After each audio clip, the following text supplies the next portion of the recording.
I-rank mo yung mga Sophia Okay.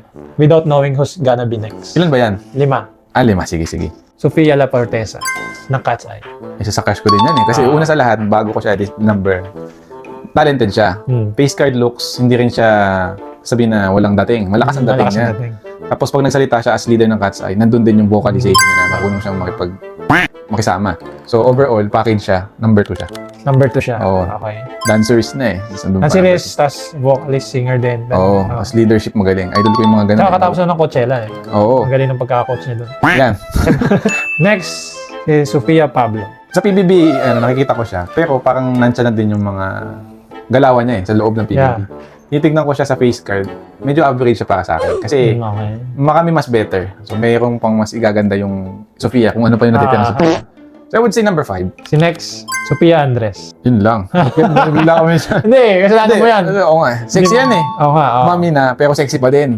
Sa body goals, yan yung kinaingitan ng mga girls. Kasi nabuntis na, pero fit pa din. Tsaka yung bumunti sa kanya mayaman. Yun. Di ba? Parang bilyonaryo. No?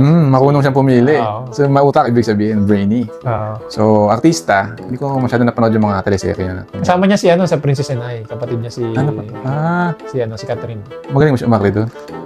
Okay lang. Okay lang. Lately, active ba na siya sa social media? Oo, tsaka meron siyang bagong teleserye. Ano?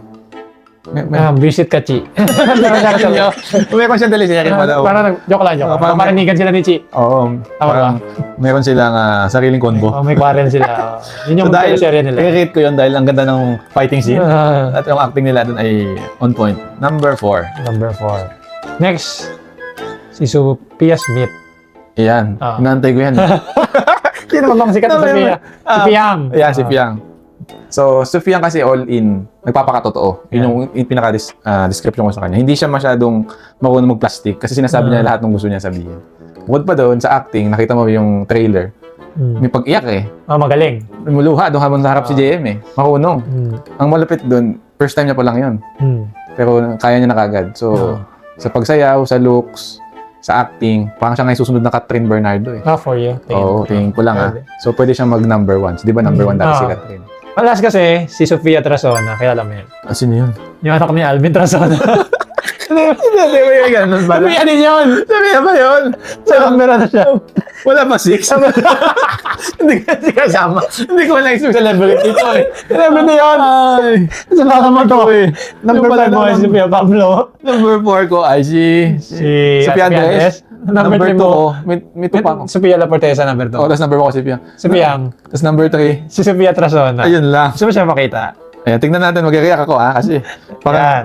kawawa naman ng mga nagasaan sa babae. Hindi, siya yung Ayan. anak ni Sex Bomb Easy. Ah. Yan. So, Sofia rin kasi siya. So, Maganda siya, pero hindi ko pa nakikita yung papatunayan sa sarili niya. Kung acting, no? Wala ba't pa. ba sabi mo bad? Pwede siyang 6. Hindi kasi, hindi ko pa siya kilala eh. Pag nakilala ko na, pwede ko siya lagay sa 3. Ito. Hindi mo nyok ka eh. Ilalabas mo bigla yun. Hindi ko kilala. Maka-expect ka kanya, ilalagay ko siya sa 3.